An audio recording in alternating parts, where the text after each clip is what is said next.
अब आपको समझ में आ गया लिक्विडिटी रीड कैसे करना है। इस वीडियो में मैं आपको बताने वाला हूँ कि एक सिंपल गोल्ड स्ट्रैटेजी आप कैसे यूज़ कर सकते हो लिक्विडिटी वाला कंसेप्ट यूज़ करके। अगर आपने अभी भी मेरा लिक्विडिटी वाला वीडियो नहीं देखा है, आप उसको ज़रूर देख लेना, उसको लिंक आपको मिल जाएगा एंड उस वीडियो को देखने के बाद ही आपको ये स्ट्रैटेजी समझ में आएगी। तो make sure that you go watch that video first and then continue in this video. Now इस वीडियो में मैं आपको एक गोल्ड की सिंपल स्ट्रैटेजी बताने वाला हूँ जो मैं बहुत टाइम से यूज़ करते आ रहा हूँ। मैंने इस स्ट्रैटेजी को यूज़ करके बहुत सारे फ्री सिग्नल्स भी दिए हैं मेरे टेलीग्राम पे एंड अगर आपने मेरा फ्री टेलीग्राम ज्वाइन नहीं किया है, आप उसको डिस्क्रिप्शन में लिंक यूज़ करके ज्वाइन कर सकते हो। वहाँ पे मैं बहुत सारे फ्री सिग्नल्स देता हूँ, हफ्ते में कम से कम 1 से 2 सिग्नल दे ही देता हूँ। So make sure you don't miss out on that part. Without wasting any time charts पे चलते हैं, स्ट्रैटेजी को समझते हैं। सो गाइस, ये जो स्ट्रैटेजी है ये सिर्फ और सिर्फ गोल्ड में काम करेगी एंड सिर्फ और सिर्फ लंदन सेशन में काम करेगी। सो इस स्ट्रैटेजी के ऊपर हम लोग और डिटेल में बात करते हैं। तो इसके ऊपर हम सिंपल सा क्राइटेरिया यूज़ करेंगे।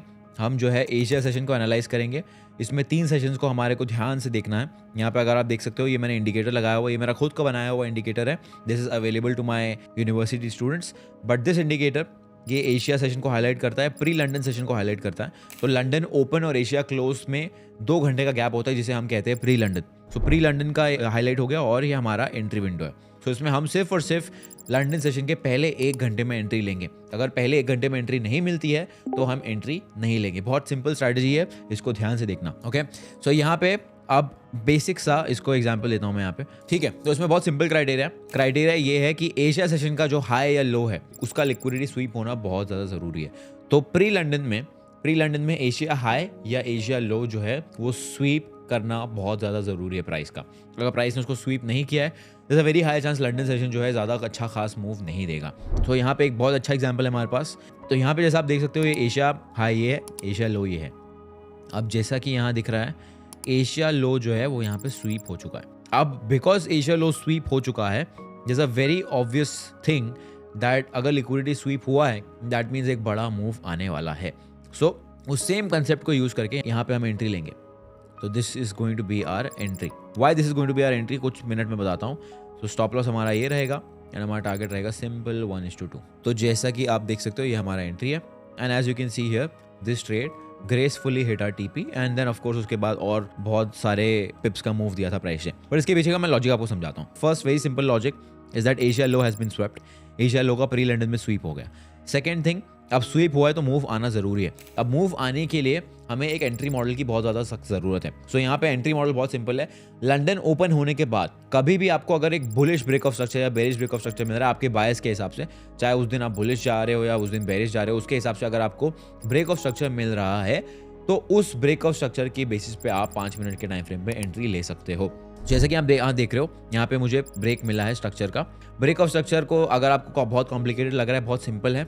अगर आपको हायर हाई या लोअर लो बन के मिल रहा है, that is a break of structure in simple language, don't need to complicated. यहाँ पे आपको क्लियरली दिख रहा है ये हायर हाई था, ये हायर लो था, ये फ्रेश हायर हाई बना है आफ्टर लंदन ओपन। तो यहाँ पे मैंने एंट्री ले ली है। तो सिंपल इसको हम ब्रेक ऑफ स्ट्रक्चर कह सकते हैं, हायर हाई कह सकते हैं, जो भी आपको कहना है आप कह सकते हो। तो this was our entry. Stop loss simple stop loss रहेगा पिछले स्विंग लो के नीचे and this is how your strategy is going to look like. इससे सिंपल स्ट्रैटेजी मैं आपको नहीं बता सकता। This is the simplest strategy that I can make. यहाँ पे भी अगर आप देख सकते हो सिंपल है। यहाँ पे हमारा एक क्राइटेरिया मीट नहीं हुआ था जो कि एशिया लो का था। यहाँ पे लो स्वीप नहीं हुआ, बट टेक्निकली अगर आप एंट्री देखोगे तो यहाँ पे हमें एंट्री मिली थी, बट इसीलिए प्राइस ज्यादा ऊपर मूव नहीं कर पाया बिकॉज प्राइस को मूव करने के लिए चाहिए liquidity and that is exactly why price move नहीं कर पाया। And as you can see price ने बाद में later in the day price ने न्यूयॉर्क के पहले लो को स्वीप किया और फिर बाद में प्रॉपर मूव दिया। तो इस स्ट्रैटेजी का एक बहुत सिंपल रूल है, नो स्वीप नो सेटअप। अगर आपको स्वीप नहीं मिल रहा है आपको सेटअप नहीं मिलने वाला है। तो ऑलवेज मेक श्योर दैट आप स्ट्रिक्टली इस रूल को फॉलो करो। अब यहाँ पे आप देख सकते हो, अब this is a second category of scenario. यहाँ पे ऐसा है कि अगर एशिया रेंज बहुत ज्यादा ट्रेंडिंग है और प्री लंदन भी बहुत ज़्यादा ट्रेंडिंग है तो बहुत हाई चांस है कि लंदन में मूव नहीं आएगा। तो अगर एशिया सेशन और प्री लंदन सेशन बहुत ज़्यादा ट्रेंडिंग है तो लंदन सेशन जो है मोस्टली मूव नहीं देगा। यहाँ पे आप देख सकते हो अगेन एशिया सेशन ट्रेंडिंग नहीं था बट प्री लंदन में ही सारा मूव आ गया, तो लंदन जो है कुछ खास मूव नहीं दे पाया। So let's go through some more examples. यहाँ पे अगर आप देखो यहाँ पे भी सेम सिनेरियो, एशिया ट्रेंडिंग था, प्री लंदन जो है ट्रेंडिंग नहीं कह सकते इसको, नॉन डायरेक्शनल था, बट टेक्निकली यहाँ पे if you would have entered here with the stop loss of this would still be a profitable trade eventually. But ठीक है, इसको हम ट्रेड की तरह काउंट नहीं करेंगे, this is not the best scenario. और थोड़ा एग्जांपल्स मैं आपको समझाता हूँ तो आपको डिटेल में समझ में आएगा। So this looks like a good example but again इसमें स्वीप नहीं मिला। So you can call this a low probability setup. यहाँ पे आपको दिख रहा है कि एशिया सेशन ट्रेंडिंग है, यहाँ पे स्वीप नहीं मिला है बट यहाँ पे ब्रेक ऑफ स्ट्रक्चर हमें मिल गया this could have been your entry with a stop loss of this and a target of 1:2. So this was a low probability setup, but again still London continuation. So इसको setup को मैं कहता हूँ London continuation, इसलिए मैंने आप देख सकते हो इसके लिए एक स्पेसिफिक इंडिकेटर भी बनाया हुआ है, London continuation strategy. अब अगर यहाँ पे आप देखोगे तो again Asia session pre London no sweep low probability setup, यहाँ पे हमें ब्रेकआउट मिलेगा, ये आपका स्टॉप लॉस, ये आपका 1:2. तो फर्स्ट आवर ऑफ लंडन में एक trending move most of the time आता ही आता है. The only time London session does not give a move is या तो प्री लंडन में बहुत बड़ा मूव आ चुका है या तो एशिया में बहुत बड़ा मूव आ चुका है और एशिया का हाई और लो स्वीप नहीं हुआ है. These are the only scenarios where London session does not give a very big move. इसको आप और मॉडिफाई करना चाहते हो तो आप इसमें मूविंग एवरेज डाल सकते हो, RSI डाल सकते हो, जो भी आपको डालना है आप डाल सकते हो. मैं वो सब में बिलीव नहीं करता हूँ. I think this itself is more than enough for me to understand what price is going to do. यहाँ पे अगर आप देखोगे एशिया सेशन ट्रेंडिंग है, प्री लंडन ट्रेंडिंग है, तो लंदन में मूव नहीं आया. उसके बाद यहाँ पे this is the same scenario.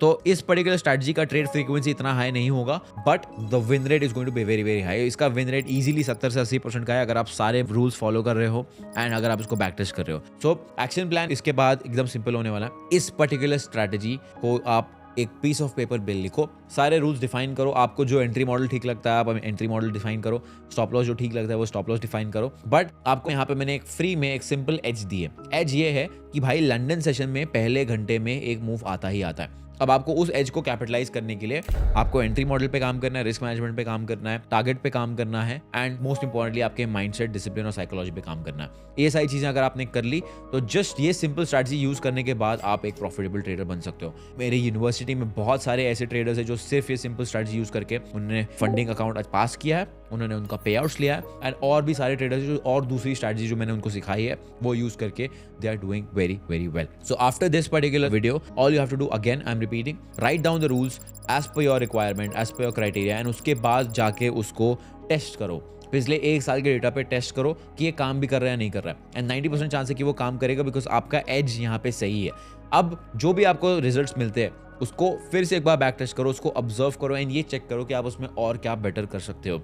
If you see कि मंडे को अच्छे ट्रेड्स नहीं मिल रहे देन मंडे को निकाल दो and then see your win rate. Maybe अगर आप मंडे को सबसे ज़्यादा लॉसेस कर रहे हो, अगर आप मंडे को निकाल देते हो and let's say you consider Monday as a no trading day and Monday हट जाता है and if 80% of your losses were on Monday then your win rate will go even higher. So back testing के बगैर आप profitable नहीं बन पाओगे. ये मैंने आपको स्ट्रैटेजी फ्री में दे दी है, भले ही दे दी है, बट अगर आप इसको टेस्ट नहीं करोगे आपको ना तो उसके ऊपर कॉन्फिडेंस आएगा क्योंकि ये आपको मैंने दी है. जब तक आप इसको खुद टेस्ट नहीं करोगे you will not be confident on this strategy. So 90% of the people that are watching this will not put in the right efforts, will not practice this strategy and that is exactly why they will not be profitable. So if you think you are the 10%, what you need to do is make sure आप इसको discipline से, जो मैंने आपका action plan दिया उसको discipline से follow करो, इसको बैक टेस्ट करो and then only start trading. Just because मैंने आपको बता दिया अगले दिन से आपको रियल अकाउंट लेके इसको ट्रेड नहीं करना है. Yes you can trade on a demo account, you can see it for forward testing, but most importantly follow the action plan, be discipline and you shall be a profitable trader.